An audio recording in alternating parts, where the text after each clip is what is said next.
From the freeze warning to the Cold War. There goes Davis! Oh my God! Davis is going running all the way back! Auburn's gonna win the football game! Hello and welcome to this episode of War Eagle Weekly. How we doing, Josh? I'm doing good, man. How you doing? Happy birthday, by the way. Thank you very much. It has been an interesting week, to say the least, since Saturday.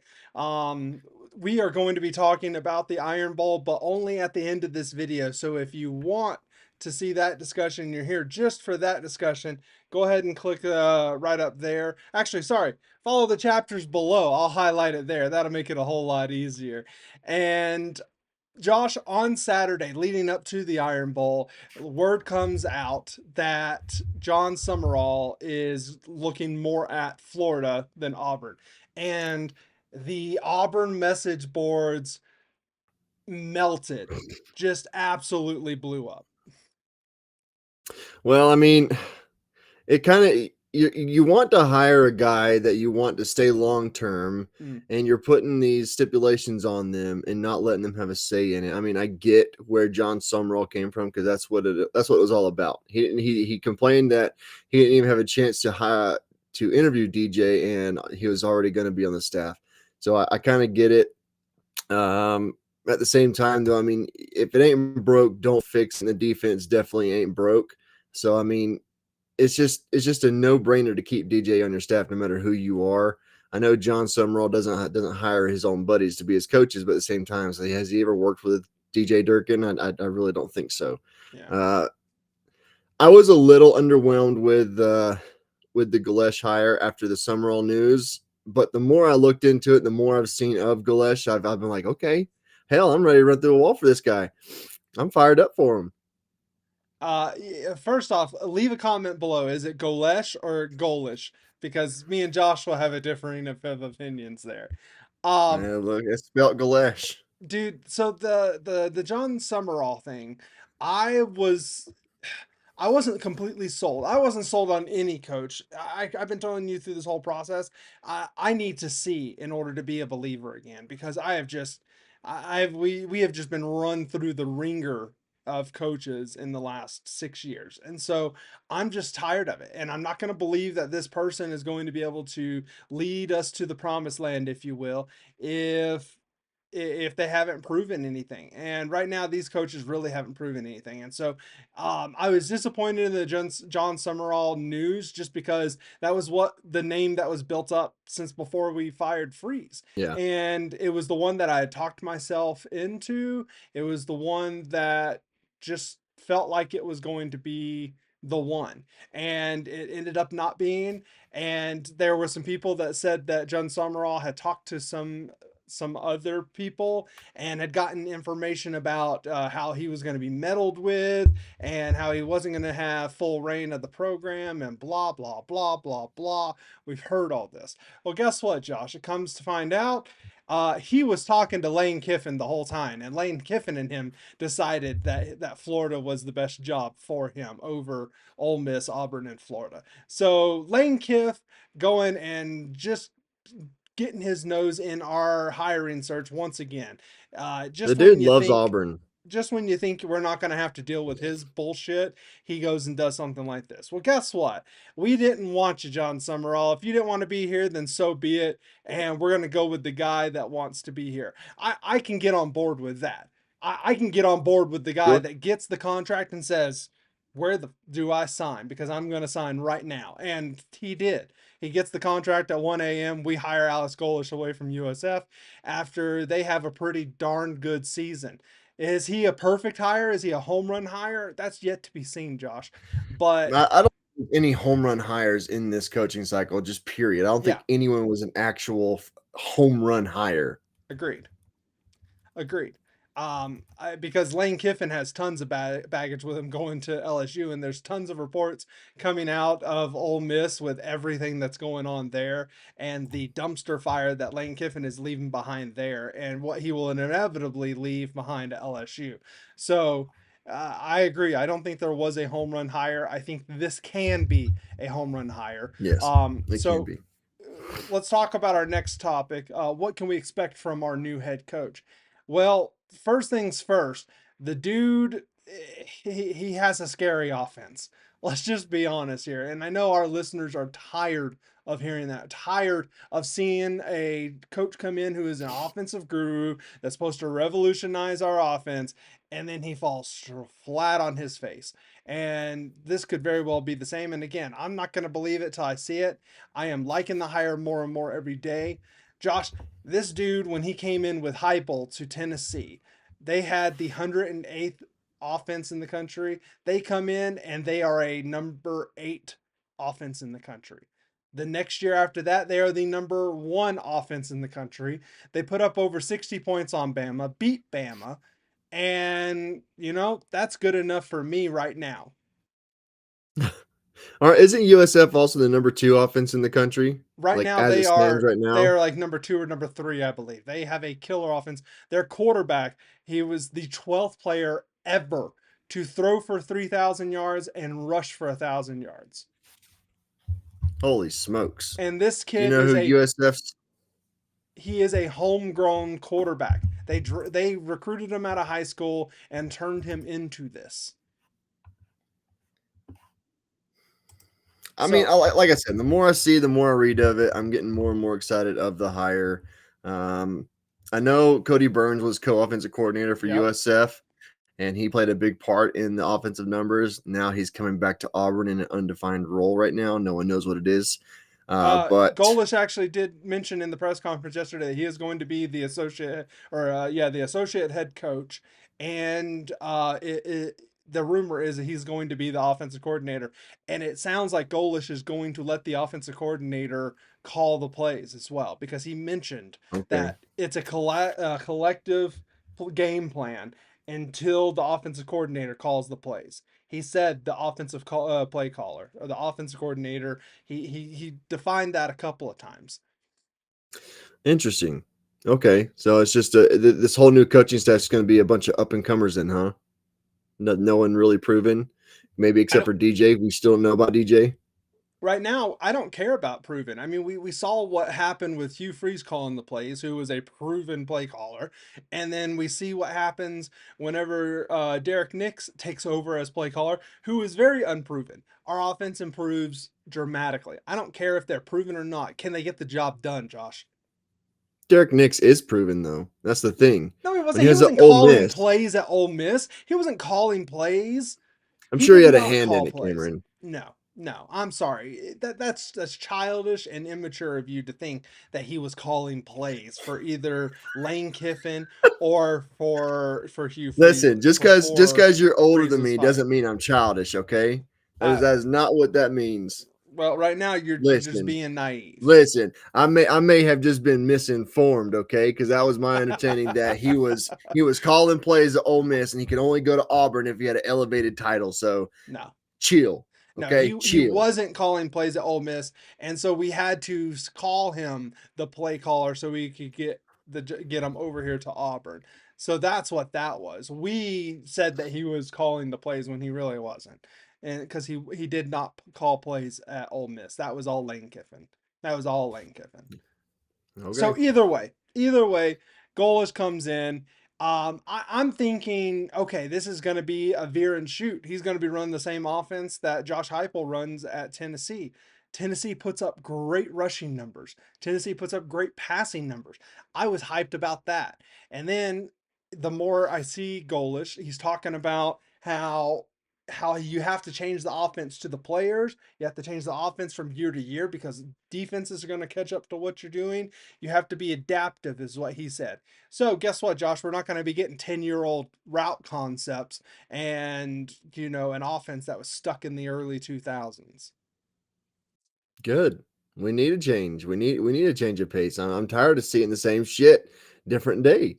And Yeah. I'm just sick of it. And I know he says we're going to run the friggin' ball in every way imaginable, and I'm okay with that. Auburn's a running back school.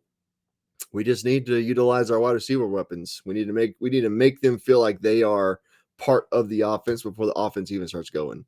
Well, Jordan or Jalen or Jordan Hyatt I mean, he put up crazy numbers. The wide receivers at Tennessee put up crazy numbers, and the wide receivers at USF were putting up crazy numbers. So, I mean, all signs points to this being a modern college football offense, and I'm all for it. Now, getting away from just the offensive identity, I want to talk about the identity within the team, like what we can expect from Goalish as a coach, a head coach, because the dude does not suffer fools. Have you seen the video from last year? It was very viral last year with his exchange with Tom Herman at FAU. Do you remember that at all? Is that the one where he says, "Man, we went out there and whooped their ass, didn't we?" Is Uh, that the one you're talking about? I can't remember if that's what he said, but it was a drive-by handshake, and Tom Herman was not having it. Oh, yeah. Okay. And Goalish was just living on receipts, man. He was holding on to that for a year because the year prior, FAU was stomping USF. And in the fourth quarter, being up 56-14, I think, Tom Herman kicked an onside kick to get the ball back. And so Goalish is like, bleep this, and he remembered, and so they ended up winning 44-14 or something like that this last year, and he had nothing he wanted to say to Tom Herman, and he just was all business. And then there's the video of him talking, I believe, to Jim Rome. I don't know, have you seen this clip yet? I sent that clip Yeah, I did. Yes. of him Yes. saying that losing close is a loser's mentality. Um, hello. It sounds like he was just taking a shot at Hugh Freeze, which he wasn't because he wasn't even here when he was talking about that. And so this dude doesn't care if you lose close. The expectation is to win, and to win in To any way win. Yep. imaginable, and to win by any margin available. Yep. I Like am I said, the more I see of him, the more I'm starting to love him. Yeah, yeah. I am at least getting fired up from what I've seen from him and what he has put forth so far. Yes. We'll have to see. We'll have to see how it goes as far as recruiting, but we'll see how that goes come National Signing Day, which is tomorrow, which Tomorrow. is going to be an interesting thing. I don't know what to expect there, Josh, to be perfectly honest. So we'll have to just wait and see. Um, I don't either. I like what I've seen from five-star wide receiver Jace Matthews talking about Alex Goulash. I've liked what he said. He says yeah. that he feels that he's going to turn it around, and he seemed pretty positive. It sucks that we've already lost Braylon Womack to Mississippi State, but I mean, if our Wait, he went to safety room Mississippi stays State? I together, thought he was going to go to Texas A&M. no, he went to Mm. Mississippi State. Mississippi State. We lost a five-star Mississippi State. But if our safety room stays intact like it is right now, we're going to be just fine in the safety department. But we, we Oh, we definitely need to try to hold on to the recruits we got. well, okay, so that leads me to my next question. Should we be concerned with player retention? Because that seems to be a lot of the fan base's major issue right now, is they're worried about player retention. Well, we got a lot of dudes on the team right now. That won a I combined know 10 games over the last 2 years. Hey, you can just shove that up your butt and just be quiet. We had an inept head coach that did not know what he was doing. He was looking for the retirement buyout money is what he was doing. Hugh Freeze will not coach another down in college football. But when it comes to player retention, I mean, I've been on X today and I've seen a few posts from current players like Malik Autry, um, Sam Turner, and there's one other, and they're doing the hands Eric emoji Winters. with God's plan and God, and yeah, Eric Winters and God's got me. I don't know what the hell that means. I was already fooled by No Three Sports on X today about Cam Coleman. I told myself I would never be fooled by that freaking account, and it friggin' got me today. Uh-huh. Granted, You it weren't the was only right when I Auburn woke fan. up. I know it, but I'm talking like I'm crediting me just the fact that I just woke up. That's what got me, That's not fair. not the actual account. That's fair. but but I mean, you I sent think that to me. You going sent that to me, and I instantly we went to did. Discord, and I was like, okay, somebody's already said this is disproven, and so, This and I, stupid yeah. idiot. In my Oh, eyes, if none of the players have entered the portal right now, I wouldn't expect a whole lot to enter later. now I to did be see a clear, post they can't from enter the portal right now. They can just say that they intend to enter the portal. But I that's understand what true. you're That's saying. true. Yeah. I did see a post from Jacaleb Falk saying it said hashtag don't like it. And then he said trying to fix something that ain't broke, da da da da da. And a lot of Auburn fans are giving him a lot of hell right now because he's calling 5-7 not broke. Hmm. He hasn't come out to clarify what that post is about, but it seems like he was talking about the team, or he could be hinting to the fact that DJ Durkin won't be retained. I Yeah. don't know, Yeah. but We'll talk about that in a little bit. player retention is very important. That's my point. Very important right now. We got a lot of dudes on the team that just need to be coached the correct way. We saw what they could do when they're coached the correct way Mhm. in the last 3 games. And I don't care if we went 1-2 in those last 3 games. The offense looked years ahead of what has been It all did. season long. It did. Uh, I care about player retention to the extent that there are some players on this roster that I feel like it would be very difficult to replace them in the portal. I'm kind of viewing it kind of like how Zach Blackerby has on Locked On Auburn. He's talked about a couple of times how are you going to be able to find a Cam Coleman in the portal? Are you going to be able to find a geez, I can't even think of his name. We didn't call his name enough this year because he was a lockdown corner. Um, number 23. Why am I spacing here, Jake Josh? Bird. Jay Crawford. We're not going to find those kinds of players in the portal. And so retaining those guys, yeah, we need to. Xavier Atkins, we need to retain him. Uh Keldrick Falk's brother. Okay, yeah, no, we can find Caleb. somebody to replace him. We can find somebody to replace the linebackers outside of Xavier Atkins. We can find players along the defensive line, kind of, to replace some of those players. Offensive line definitely should be able to find somebody to do better than that.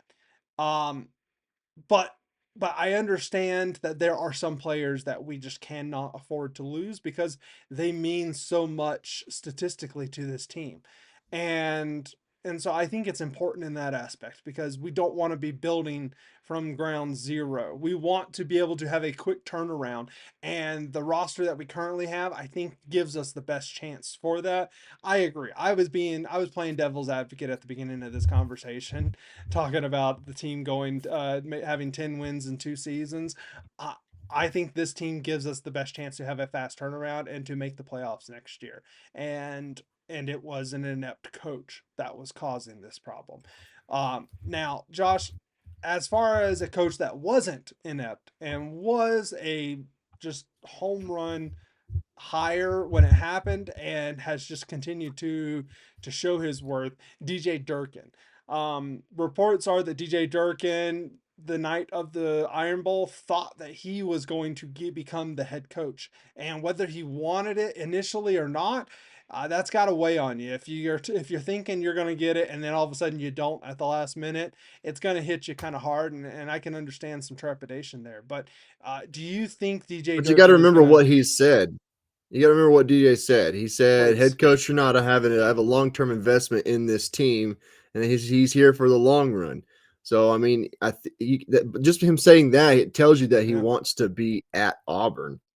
So I just hope Goulash just sees that and understands that DJ Durkin is literally the best guy for the defensive coordinator spot.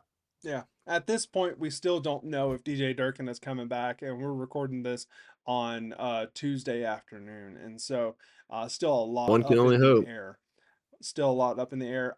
I really hope DJ comes back, and I'm concerned that a majority of those God's hands players are defensive players. That concerns me, and so maybe they know something we don't, and that maybe DJ is not going to be retained, and DJ has decided to move on because he is getting head coaching offers out there, or at least there's feelers. So it'll be interesting to see what happens. He is a championship caliber defensive coordinator, and so losing him is a huge hit, not only to player retention, but to the performance of If next we year's lose him. team. Yes, exactly.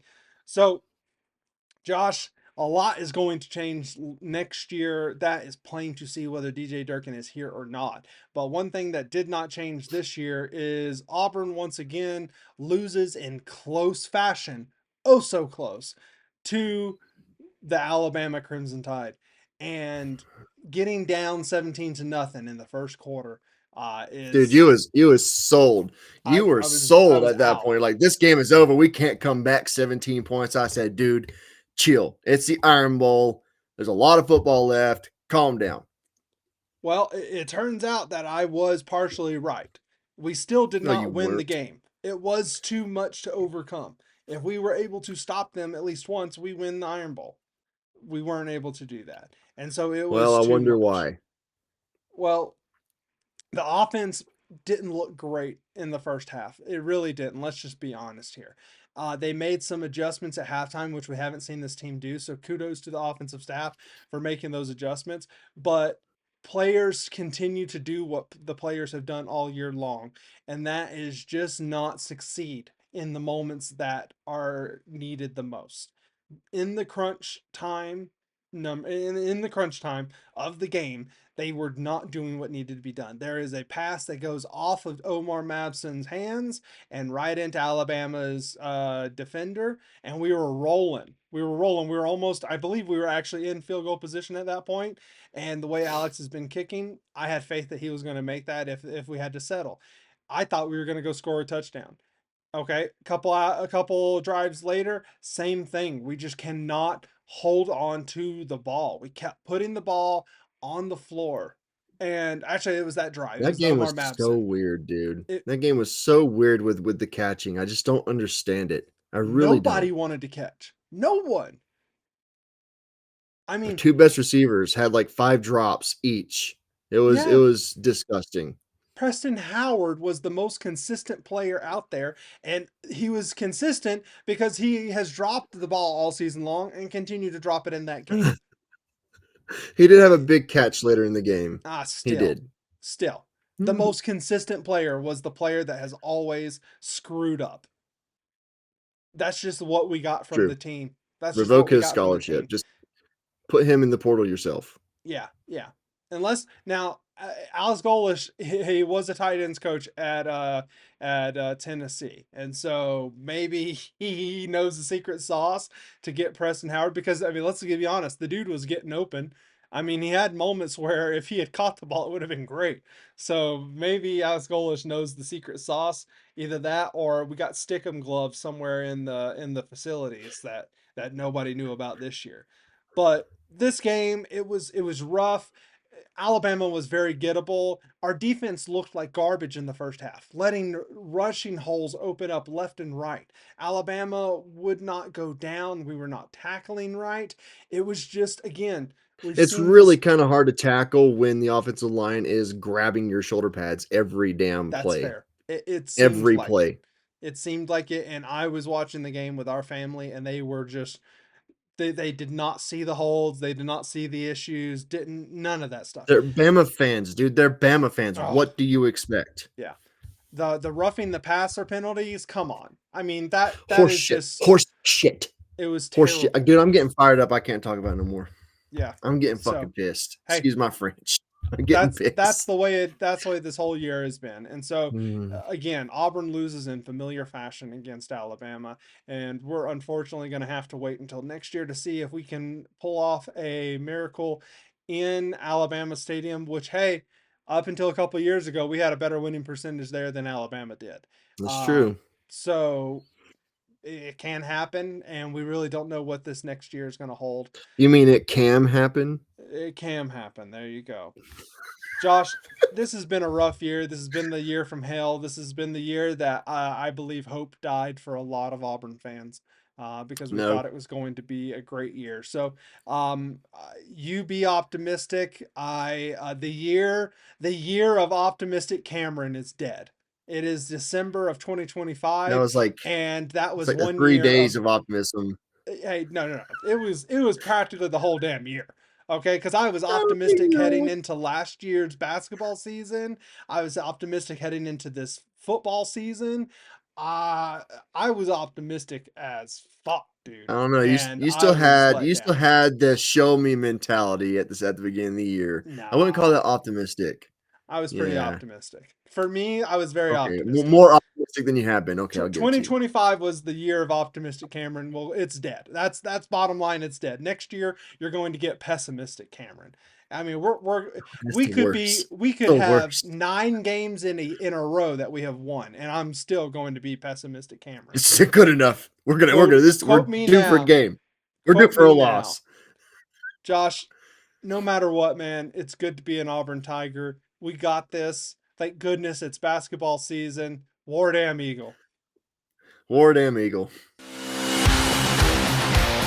There goes Davis. Oh my God! Davis is going running all the way back.